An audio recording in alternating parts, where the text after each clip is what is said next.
नमस्कार। मैं रत्नेश प्रजापति कक्षा 6 की विज्ञान विषय की ऑनलाइन कक्षाओं में आप सभी का हार्दिक स्वागत करता हूँ। आज हम अध्याय नंबर 2 भोजन के घटक इसके बारे में अध्ययन करेंगे। अध्याय 1 में हमने उन खाद्य पदार्थों की सूची बनाई थी जिन्हें हम खाते हैं।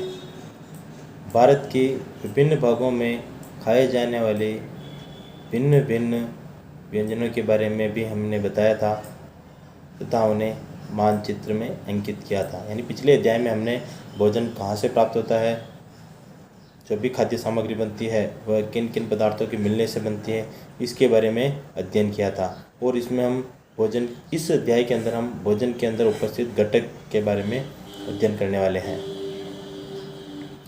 एक प्रकार के भोजन में चपाती, दाल और बैंगन का भरता हो सकता है और दूसरे में चावल, सांभर तथा भिंडी हो सकती है। इसके अतिरिक्त अन्य भोजन में अप्पम, मछली तथा सब्जियां हो सकती हैं। यानी अलग अलग स्थान पर अलग अलग प्रकार का भोजन ग्रहण किया जाता है, चाहे वह वातावरण के अनुसार हो या फिर वहाँ पर उपस्थित भोजन के आधार पर। तो इस प्रकार वहाँ पर भोजन ग्रहण किया जाता है। क्रियाकलाप 1। आमतौर पर हमारे आहार में अन्न से बना कम से कम एक व्यंजन होता है। यानी जो भी हम भोजन ग्रहण करते हैं उनमें अन्न से बना कम से कम एक खाद्य पदार्थ उपस्थित होता है। दूसरे खाद्य पदार्थों में दाल या मांस या कोई व्यंजन तथा सब्जियां सम्मिलित हो सकती है। यानी अन्न के अलावा विभिन्न प्रकार की दालें हो सकती है या अन्य कोई भी व्यंजन जो भोजन के रूप में ग्रहण किया जा सकता है वो उसके अंदर उपस्थित होता है। इसमें दही, मट्ठा तथा अचार भी शामिल हो सकते हैं। इस तरह के आहार के कुछ उदाहरण सारणी 2.1 में दिए गए हैं। सारणी 2.1 अपने को ये दे रखी है जिसमें अलग अलग क्षेत्र में अलग अलग प्रकार का भोजन ग्रहण किया जाता है। जिसे अपने को एक उदाहरण दे रखा है पंजाब में मक्के की रोटी,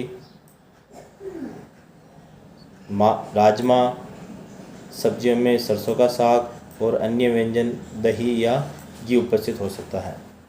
इसी प्रकार आंध्र प्रदेश की बात करें तो आंध्र प्रदेश के अंदर चावल, अरहर की दाल तथा रसम, कुंदरू, मट्ठा की अचार।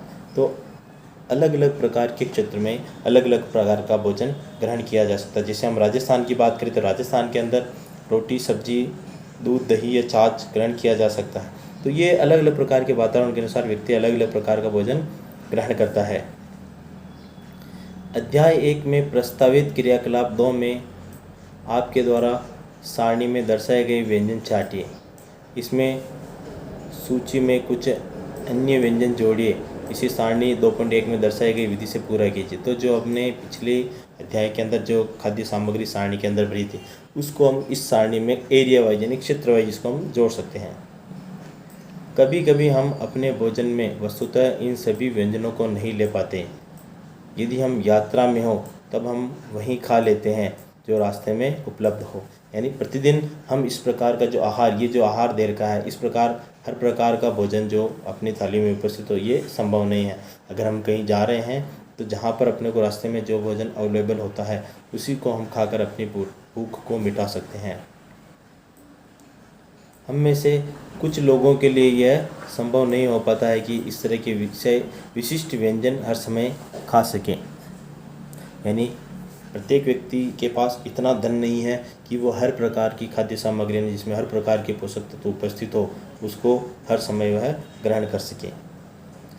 आहार में विभिन्न खाद्य पदार्थों के इस तरह के वितरण का कोई न कोई आधार होना चाहिए। क्या हमारे शरीर को विशेष प्रयोजन के लिए भिन्न प्रकार के भोजन की आवश्यकता होती है? यानी जो हम भोजन ग्रहण करते हैं तो हम लगातार एक ही प्रकार का भोजन ग्रहण नहीं कर सकते हैं। तो अलग अलग समय पर हम अलग अलग प्रकार का भोजन ग्रहण करते हैं।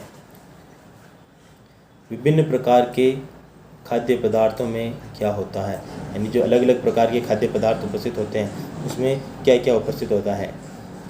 हम जानते हैं कि प्रत्येक व्यंजन एक या एक से अधिक प्रकार की कच्ची सामग्री से बना होता है जो हमें पादपों या जंतुओं से प्राप्त होता है। यानी जो भी हम भोजन सामग्री प्राप्त करते हैं, चाहे वह पादप से प्राप्त करें या जंतु से प्राप्त करें। इस कच्ची सामग्री के संघटक क्या है, यानी यह किन किन से मिलकर बना हुआ है। इस कच्ची सामग्री में हमारे शरीर के लिए कुछ आवश्यक घटक होते हैं। इन घटकों को हम पोषक कहते हैं। यानी जो भोजन हम ग्रहण कर रहे हैं उसके अंदर इसी प्रकार के तत्व उपस्थित है जो अपने शरीर के लिए आवश्यक होते हैं। उन सभी तत्वों को हम पोषक कहते हैं, जिसको हम भोजन के माध्यम से ग्रहण कर सकते हैं। और वह जो ग्रहण करने वाला भोजन है वह भोजन अपने को पादप से या जंतु से प्राप्त हो सकता है। हमारे भोजन में मुख्य पोषक कार्बोहाइड्रेट, प्रोटीन, वसा, विटामिन तथा खनिज लवण है। यानी मुख्य रूप से भोजन के अंदर कार्बोहाइड्रेट, प्रोटीन, वसा, विटामिन और खनिज लवण उपस्थित होने चाहिए। इसके अतिरिक्त हमारे भोजन में रुक्षांश तथा जल भी शामिल होना चाहिए, जिनकी हमारे शरीर को आवश्यकता है। यानी कार्बोहाइड्रेट, प्रोटीन, वसा, विटामिन, खनिज लवण के अलावा शरीर को रुक्षांश वाले पदार्थ तथा जल की भी आवश्यकता होती है, ताकि शरीर के अंदर जो ग्रहण किया हुआ भोजन है वह आसानी से पच सके। क्या सभी खाद्य पदार्थों में ये सभी पोषक उपलब्ध होते हैं? तो हर प्रकार का जो पोषक तत्व है वह एक ही प्रकार की खाद्य सामग्री के अंदर उपस्थित नहीं होता है।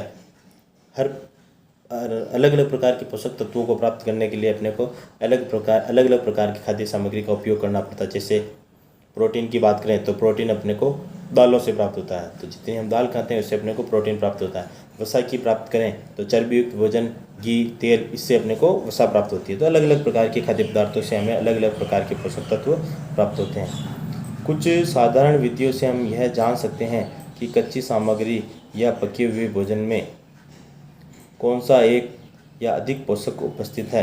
कार्बोहाइड्रेट, प्रोटीन तथा वसा के परीक्षण अन्य पोषकों के परीक्षणों की अपेक्षा सरल है। आइए इन परीक्षणों को करके परीक्षणों को सारणी 2.2 में लिखते हैं। यानी किस किस प्रकार के पोषक तत्व किस में उपस्थित होते हैं, तो इसकी जांच हम विभिन्न प्रकार के परीक्षणों के द्वारा कर सकते हैं। अब जैसे अपने को बता रखा कि परीक्षण करने के लिए हमें iodine, copper sulphate, caustic soda, विलयन की आवश्यकता होगी। यानी अपने को कार्बोहाइड्रेट, प्रोटीन, वसा की जांच करनी है तो आयोडीन, कॉपर सल्फेट तथा कास्टिक सोडा जैसे विलयन की आवश्यकता होगी। इनके अलावा कुछ परख नलियाँ तथा एक ड्रॉपर की आवश्यकता भी होगी, ताकि हम उन विलयनों को इसके अंदर ले सकें। इन परीक्षणों को पके हुए भोजन तथा कच्ची सामग्री पर करें। ये जो भी परीक्षण अपने को करने हैं कार्बोहाइड्रेट, प्रोटीन, वसा, तो कच्ची सामग्री या पके हुए भोजन पर हम इन परीक्षणों को यानी प्रयोग को कर सकते हैं। इन परीक्षणों से प्राप्त प्रेक्षणों को सारणी 2.2 में दर्शाए गए तरीके से लिख सकते हैं।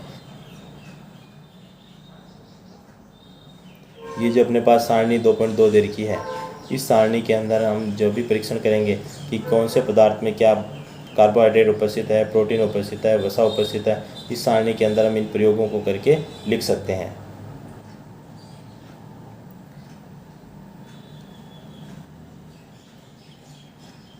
अपना परीक्षण इन पर या अन्य किसी उपलब्ध खाद्य पदार्थ पर कर सकते हैं। इन परीक्षणों को सावधानी से कीजिए और किसी भी रसायन को खाने अथवा चखने का प्रयास मत कीजिए। यानी कोई भी जो रासायनिक पदार्थ है जो हमने विलयन लिया उसको हम ना तो खाएं ना उसको चखें। यदि आवश्यक विलयन तत्काल उपलब्ध नहीं है तो आपके अध्यापक निम्न विधि से उन्हें तैयार रख सकते हैं। तो किस प्रकार हम किन किन पदार्थों की जांच करेंगे ये हम पढ़ेंगे नेक्स्ट वीडियो में। तब तक के लिए धन्यवाद।